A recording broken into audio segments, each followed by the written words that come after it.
اسرائیل کا قطر پر فضائی حملہ، دوحہ میں حماس کے مذاکراتی ہیڈ کوارٹرز پر بمباری، حماس کے چیف مذاکرات کار خلیل الحیا، خالد مشعل، ظہیر جبرین اور نزار عباد اللہ کو نشانہ بنانے کا دعویٰ، قطر میں حماس کی قیادت کو کامیابی سے نشانہ بنایا، حملے کا مقصد حماس کی بیرون ملک قیادت کو ختم کرنا تھا، خفیہ اطلاعات پر کارروائی کی گئی، ترجمان اسرائیلی فوج، اسرائیل مذاکراتی وفد کو قتل کرنے کی کوشش میں ناکام رہا، حملے میں خلیل الحیا کے بیٹے سمیت 6 ارکان شہید ہو گئے، حماس کا بیان، اسرائیلی وزیر اعظم نیتن یاہو نے کہا، حماس رہنماؤں پر حملہ غزہ جنگ کے خاتمے کا باعث بن سکتا ہے۔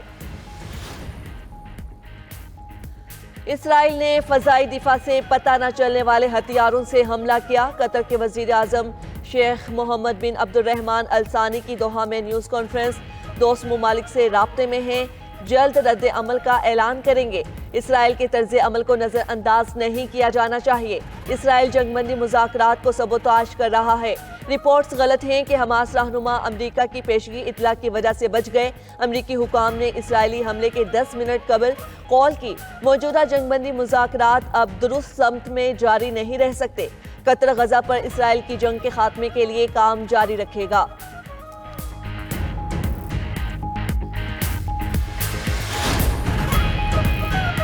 قطر کو حملے کی اطلاع دی گئی مگر وقت پر نہ پہنچ سکی، امریکی صدر ڈونلڈ ٹرمپ کی انوکھی منطق، سوشل میڈیا پر اپنے پیغام میں لکھا، خصوصی ایلچی نے پیغام پہنچایا لیکن دیر ہو گئی تھی، خود مختار ملک قطر پر حملہ ہمارے لیے فائدہ مند نہیں، حماس کو ختم کرنا اہم ہدف، یہ غزہ کے لوگوں کے مصائب کی ذمہ دار ہے، قطر کے امیر اور وزیر اعظم کو یقین دلایا دوبارہ ایسا نہیں ہوگا، وزیر خارجہ مارکو روبیو کو قطر کے ساتھ دفاعی معاہدہ مکمل کرنے کی ہدایت کی ہے۔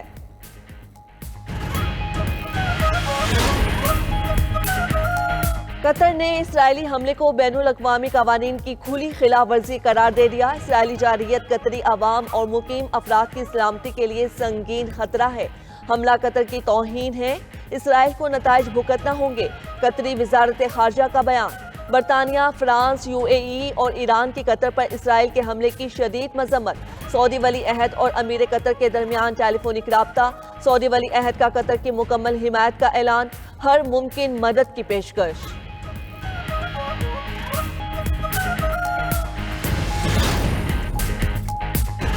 نیو یارک میں اقوام متحدہ کی جنرل اسمبلی کا اہم ترین اجلاس، نو منتخب صدر کی قطر پر اسرائیلی حملے کی مذمت، متعدد ممالک کی جانب سے فلسطینی ریاست کو تسلیم کرنے کا باضابطہ اعلان متوقع، امریکہ کا دوغلا پن پھر بے نقاب، فلسطینی وفد کو UN جنرل اسمبلی اجلاس میں شرکت کے لیے ویزا دینے سے انکار کر دیا، تاریخ میں پہلی بار کوئی بھی فلسطینی اہلکار UN ایونٹ میں شرکت نہیں کر سکے گا، ویزے سے انکار کے بعد UN کانفرنس نیو یارک کے بجائے جنیوا میں منعقد کرانے کا مطالبہ۔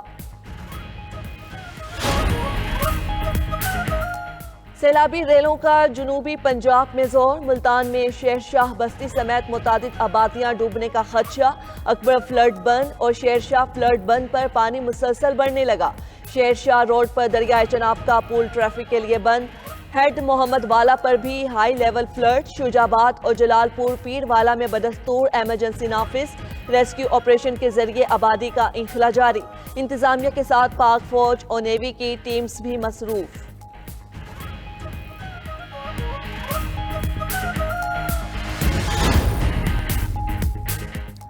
یاسمین راشد، اعجاز چودھری، محمود الرشید اور عمر سرفراز چیمہ کو 10 سال قید کی سزا، 9 مئی کو سپریم کورٹ جج کے اسکارٹ کی گاڑی جلانے کے مقدمے کا فیصلہ آ گیا، عدالت نے سابق وزیر خارجہ شاہ محمود قریشی کو مقدمے سے بری کر دیا، PTI رہنما خدیجہ شاہ کو 5 سال قید کی سزا، ATC کے جج منظر علی گل نے کٹ لکھپت جیل میں فیصلہ سنا دیا، روبینہ طارق اور افشاں طارق مقدمے سے بری۔